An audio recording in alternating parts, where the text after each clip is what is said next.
Right, so let's go ahead and talk about authority of broker. So when you sign your management agreement, you are giving the authority to 3G Properties to act on your behalf. So this section here is going to cover that. It's a little over a page long, and I'm just going to go ahead and hit on the key items. So we will advertise your property for lease by means and methods that are reasonably competitive. We will always send you comps for final approval before putting your home on the market. We do not use lease signs. We don't use that due to liability. This invites potential squatters and increases security issues.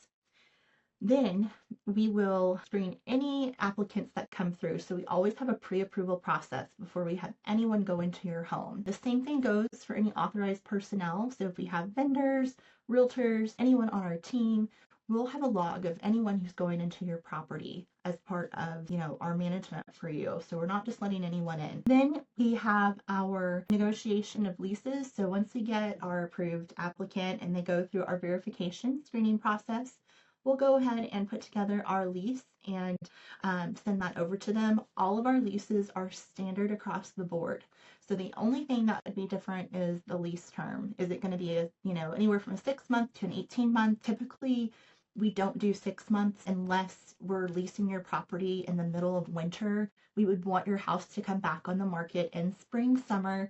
So we always want to try and get it back on the market in that time because that is the peak season. You're going to lease your house faster and for more money. Now, does it always work out that way? It doesn't. And sometimes your property has to come back on the market in the fall or winter because sometimes tenants, they don't want to do a shorter or a longer lease term. So that all comes into that negotiation part that we do on your behalf. But just know we're really trying to get your property to come back on the market in the spring and summer months.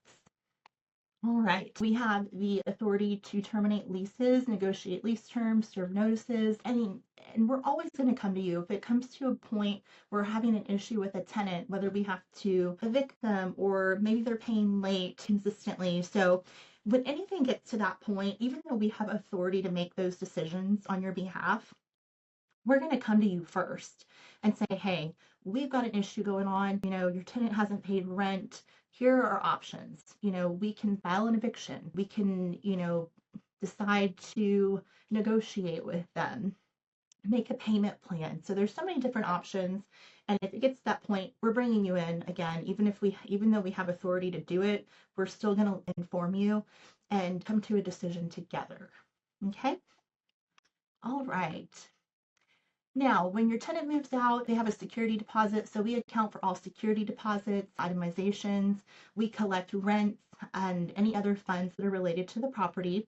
So that could also include compensations, reimbursements, things along those lines. If a tenant needs a credit for something, or when we lease a property, that tenant has an agent, we pay that agent. So these are all things that come into the funds portion.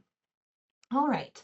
So then, coming down to maintenance, we have the authority to hire and repair, maintain, redecorate.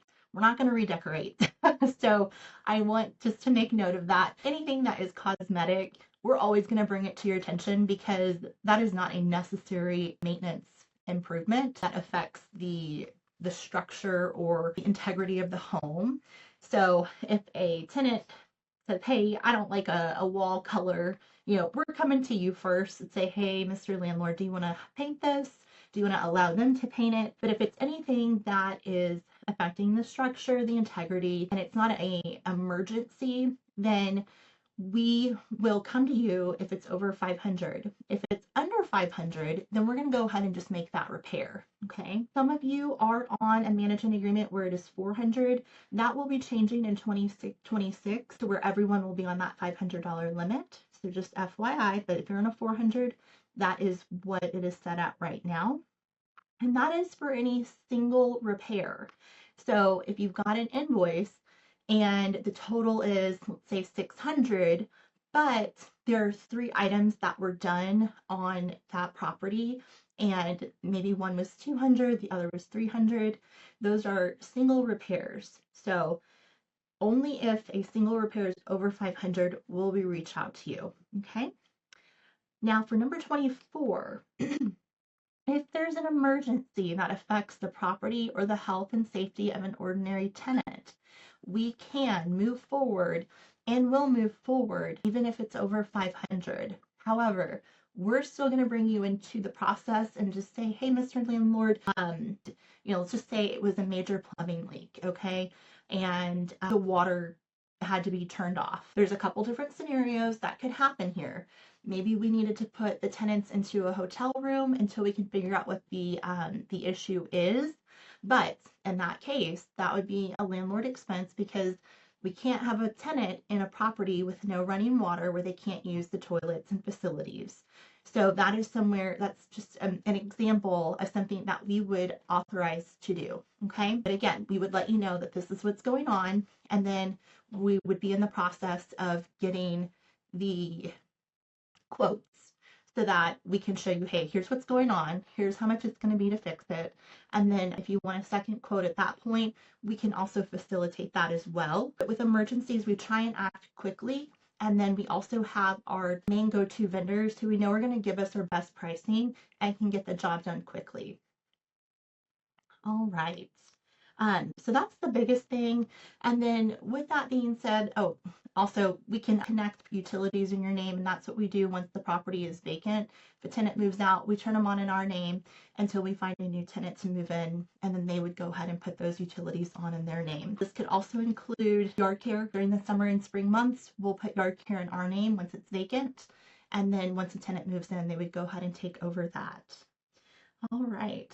So now we're going to hop over to the lease, and I'm going to show you guys the maintenance portion of the lease agreement. So what are you responsible for and what is the tenant? Another video that touches on that. All right. As always, if you have any questions, please let us know.